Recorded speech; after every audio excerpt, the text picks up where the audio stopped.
Jets are sticking with Aaron Rodgers at QB, and Dolphins can't wait to finally face him. Miami Gardens, Florida, AP. Aaron Rodgers was traded to the New York Jets more than a year ago. But after missing all but 4 snaps last season because of a torn left Achilles tendon, Rodgers has yet to face the Miami Dolphins with his current team. That'll change Sunday when the Jets and Dolphins meet for the first time this season, and quarterback Tua Tagovailoa said this game feels like a long time coming. I'm excited to see him go out there and have fun with his guys and play, Tagovailoa said. Hopefully they don't do too good against our guys, but we're going to come out there and we're going to compete as well and just admire good football if he goes out there and does his thing.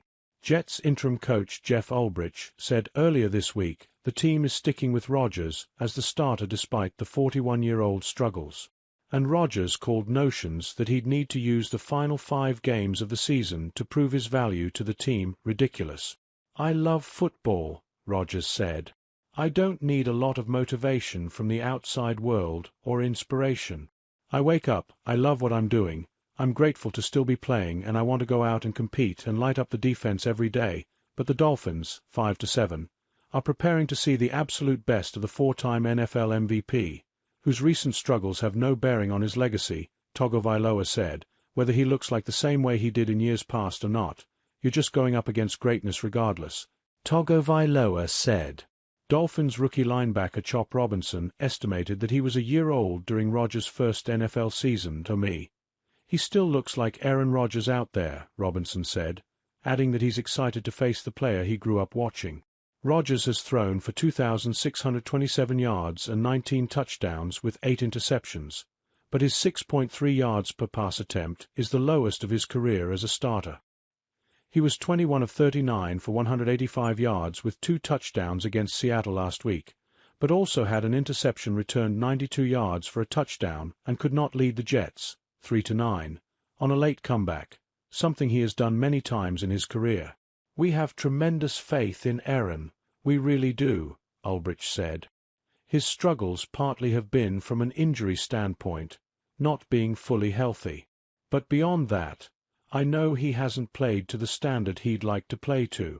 But we all know what he's capable of. We all have great belief in him.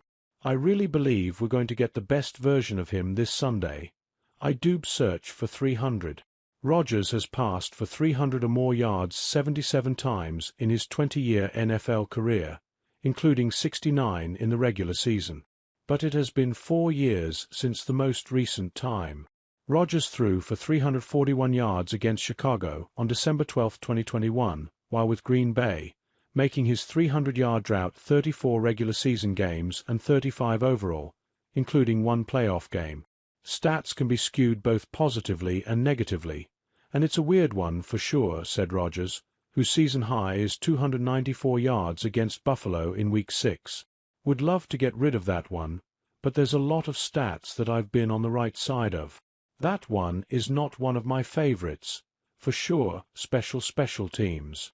The Jets' special teams unit was dominant in the first half last week against Seattle and made some NFL history in the process.